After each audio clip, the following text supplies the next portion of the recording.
Is this the steering wheel that came with the car? No. Ah. No.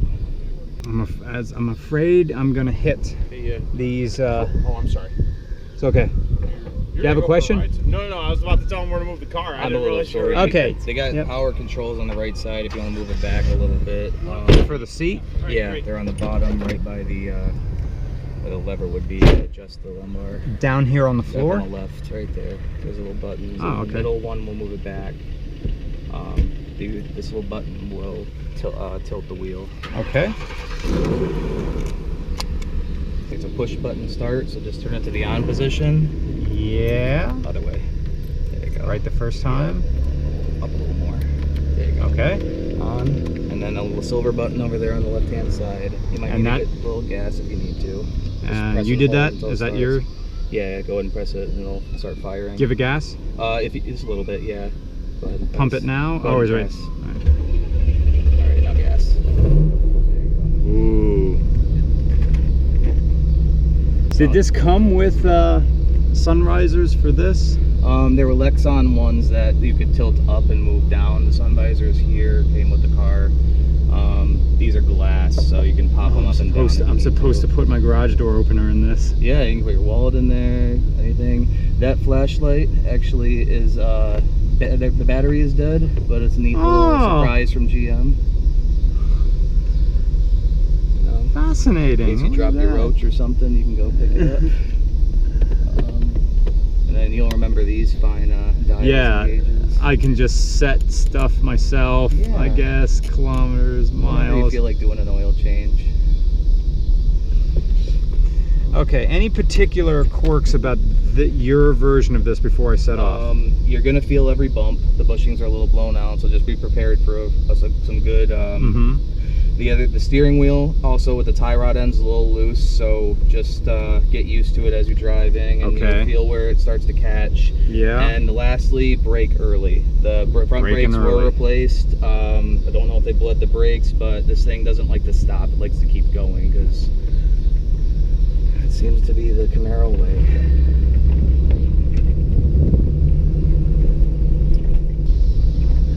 That is a lot of hood. Yeah. You drive modern cars, you forget this is how they were. Those louvers are not functional, but they're very pretty.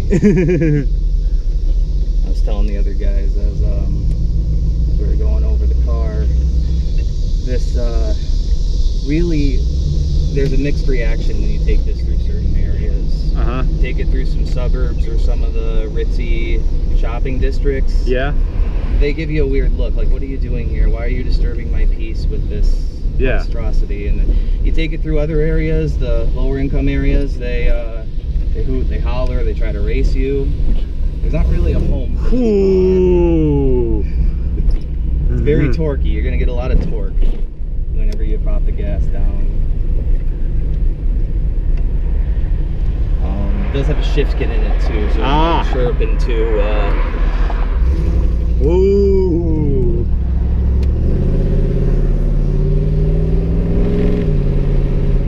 Yeah. I like this. All right, braking early. Yeah. Braking early. It'll stop, but I just like to give it a little bit more space. Is this plastic or real aluminum? This is faux aluminum. Oh, nothing but the best. This is actually the only one I've seen, the only 3rd gen Camaro Firebird or anything with this brushed aluminum trim. That's the one stake to fame that I have in this thing, and I love it. I love the brushed aluminum look. Everything else is just your standard, typical GM. What are these, window switches? Those are window switches. This is a hatch switch that doesn't work, so I use the key. Okay. But in theory, it would pop the hood open for you. Actually, they had a hatch pull down for this too, that they put in. Cigarette lighters right here, right here for me. These are fake nuts? Those are nuts. Those are the little nuts to hold everything in place. Oh, these are functional. Bezels, yeah. Oh. Yeah. Okay. Some of them are fake, some of them are real, but a couple of them, you know, it's like these I replaced with just some generic screws because I couldn't find these guys. The hunt goes on.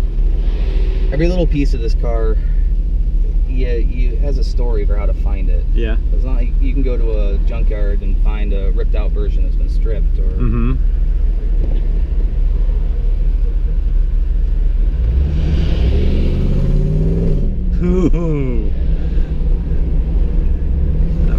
the stereotypes are true. This is a car for dicks. Not only dicks, poor dicks.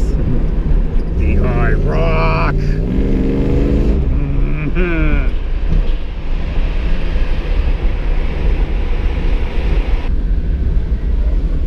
I think I gotta go one more to Euclid Avenue, and I think I have to get ahead of those people because this road, my lane ends. Marriage, so. Oh no! Oh well. If you give it a little gas, it might snap in a second. What do we have over there? What are we up against? Sentra. A Nissan Sentra. That's gonna be close. Yeah. Oh, someone texting in there. That might give us the advantage. Yeah, we'll get better reaction time. Mm-hmm. Yeah. You're gonna come off the line pretty well. I don't want a deep stage, but you know. Yeah. And it's one of those cars. You just put it down. It'll pull you forward. An heirloom. All right, I think it's time. Oh, not Almost. yet. Oh. It almost got you. Oh. Almost red lighted. That arrow turn. Maybe it'd be a pure IROC if you red lighted.